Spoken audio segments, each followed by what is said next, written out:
Hello friends, Ram Ram, जय श्री कृष्ण। आप सब कैसे हो? आशा करती हूँ आप सब बहुत बहुत अच्छे होंगे फ्रेंड। और मैं आज ठीक नहीं हूँ, आज मेरी तबीयत बिगड़ गई है फ्रेंड्स। लेकिन मैं सोची कि एक बार वीडियो ज़रूर बनाते हैं फ्रेंड्स। ओके, वीडियो बनाती हूँ, आप लोगों से मिलती हूँ तो अच्छा लगता है फ्रेंड्स। और ये वीडियो मेरे को बहुत बनाना ज़रूरी था क्योंकि राम बिश्नोई जी का बहुत आग्रह था कि हम इस पे रिएक्शन दें, और रुचि जी का भी आग्रह था कि हम इस पे रिएक्शन दें फ्रेंड्स। तो हम इस पे रिएक्शन देंगे फ्रेंड्स। और जैसे मैंने बोला फ्रेंड्स, राम बिश्नोई जी की तरफ से ये सजेशन है और रुचि जी की तरफ से ये सजेशन है कि हम इस पे वीडियो बनाए फ्रेंड्स। हाँ, और गर्मियों में अपना ध्यान रखना। हाँ, मेरी तरह बीमार मत पड़ जाना।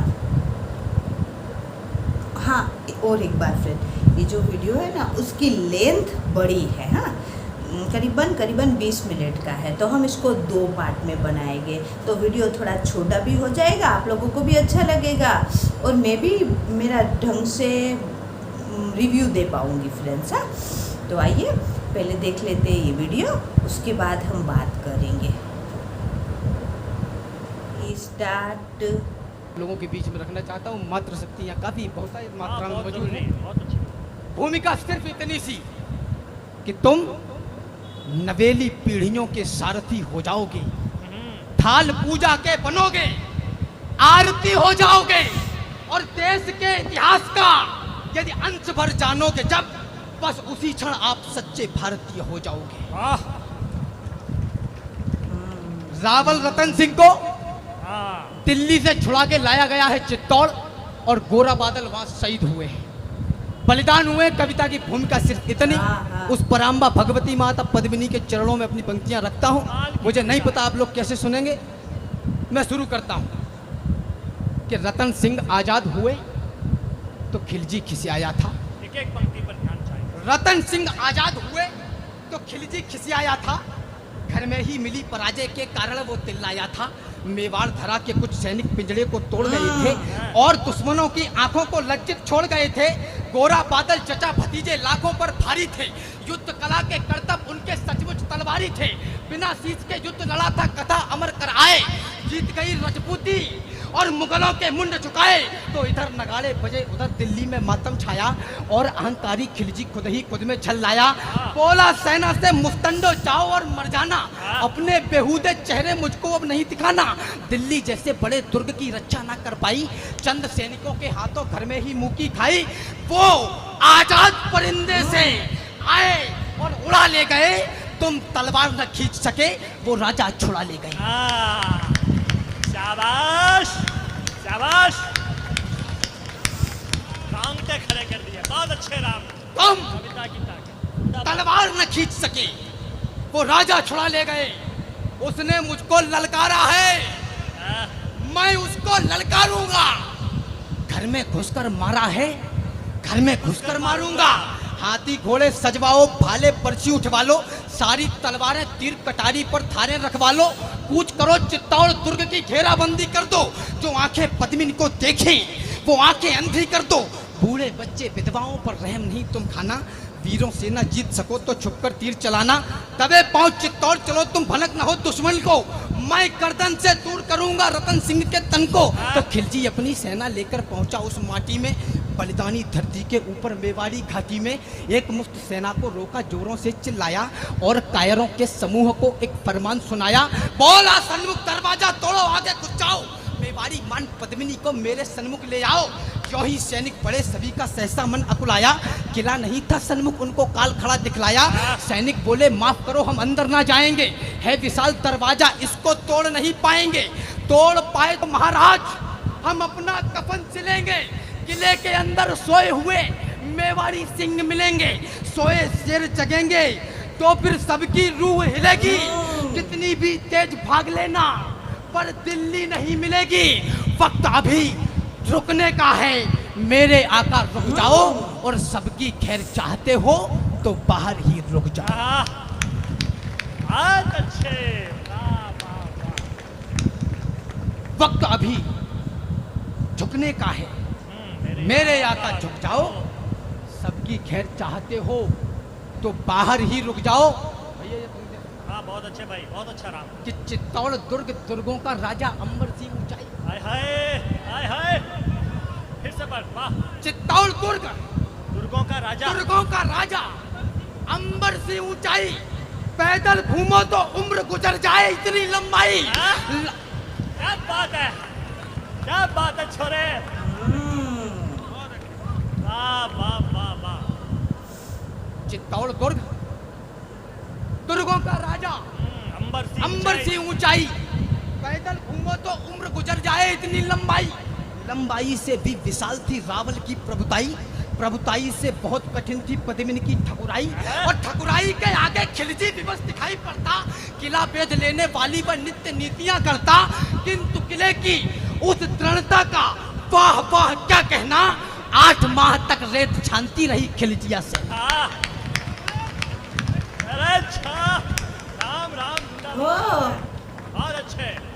8 माह तक रेत रेत छानती रही खिलजिया सेना।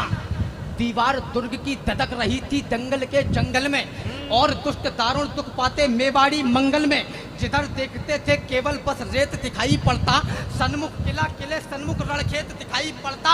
सुनो सहस्त्रों शंकर का सम्मान किले के ऊपर, और एकलिंग महादेव वरदान किले के ऊपर। किला किलेश्वर क्या कमाल था, कुशल कमाल वही था। किला किला था, केवल किला किले का नाम नहीं था। तो गुप्तचरों ने देखा और राणा रावल से बोले, पहले सांस संभाली और फिर धीरे से मुंह खोले। बोले, हुकुम। किले के बाहर काले घन छाए हैं, खिलजी के कायर सियार द्वारे तक चढ़ आए हैं। खिलजी की सारी सेना है थोड़ी दूर किले से। उस रोज खबर ये रतन सिंह के उतरी नहीं गले से। थे महान बलवान, किंतु दिल में खलबली मची थी। उस दिन रावल को सचमुच गोरा की कमी खली थी। हाय हाय हाय हाय। और क्या इतिहास का पक्ष लाया है बेटा, बहुत अच्छे। एक आरोप लगा कि दाना पानी खत्म हो गया तो लड़ने के लिए आए। उन इतिहासकारों के सामने एक प्रश्न खड़ा करता हूं। बिना नेतृत्व वाली सेना चित्तौड़ से चलकर दिल्ली तक जाकर खिलजी के चबड़े से अपने राजा को छुड़ा के ला सकती है? वो 8 महीने तक अपनी छाती पर दुश्मन बर्दाश्त नहीं करेगी। सुबह किले के बाहर निकलेगी, कलेजा चीर के हाथ में दे देगी।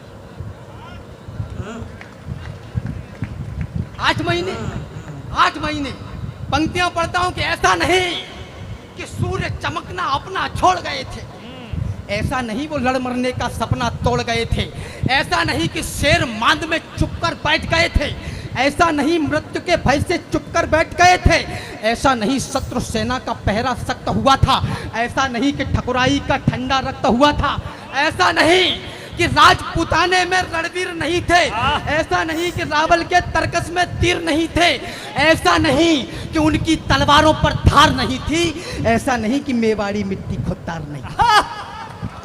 अरे यार,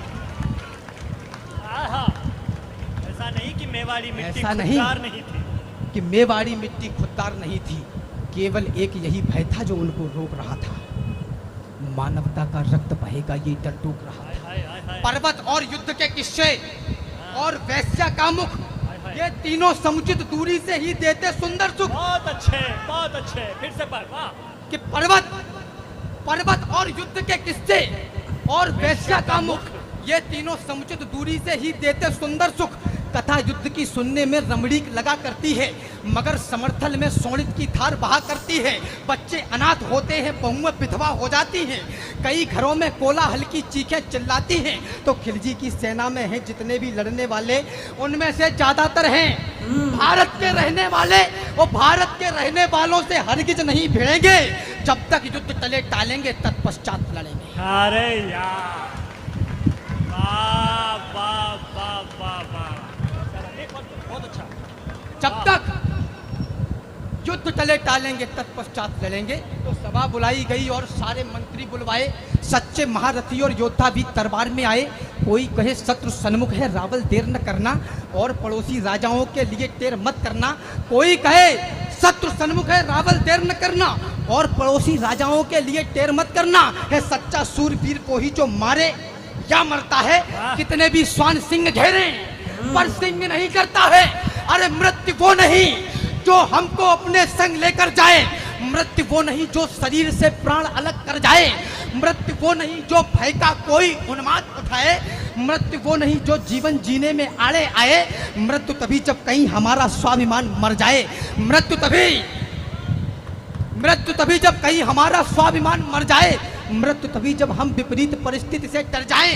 राजन क्षमा, मगर कहता हूं कौन मृत्यु होती है, शत्रु अगर ललकारे तो फिर मौन मृत्यु होती है।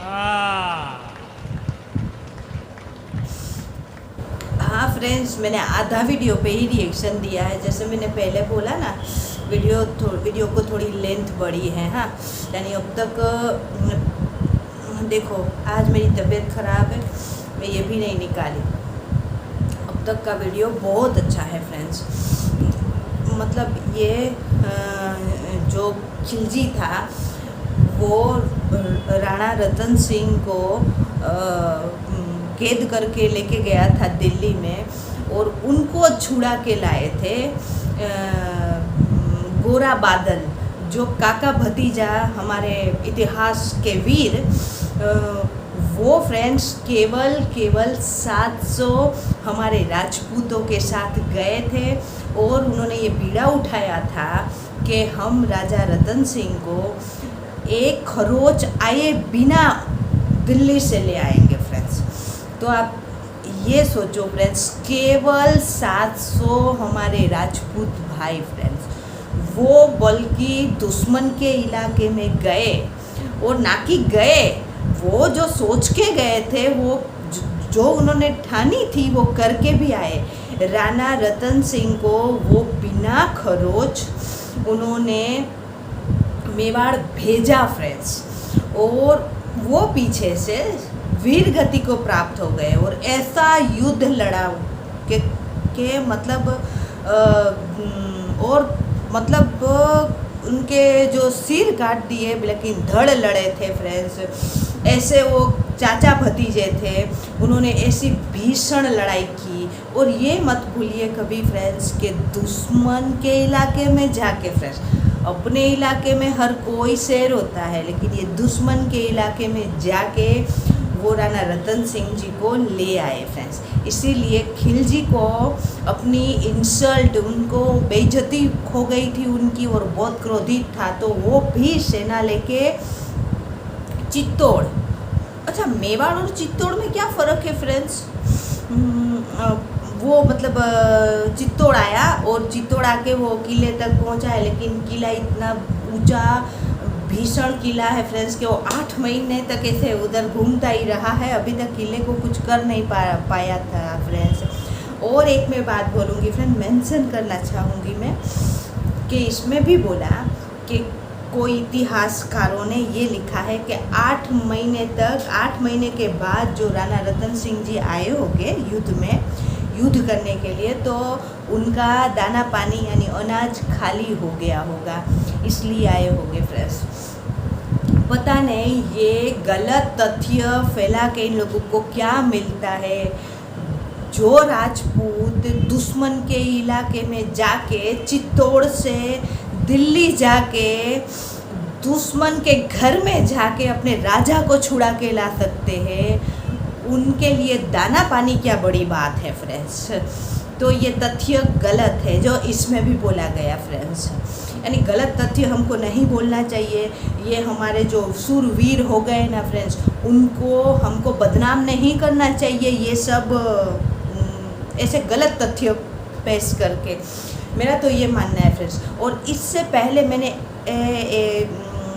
माँ पद्मिनी की यही ऐसी पोइट्री पे मैंने रिएक्शन दिया था फ्रेंड्स। उसमें भी एक आया था कि माँ पद्मिनी को राजा रतन सिंह जी जो थे वो मिरर से दिखाना चाहते थे।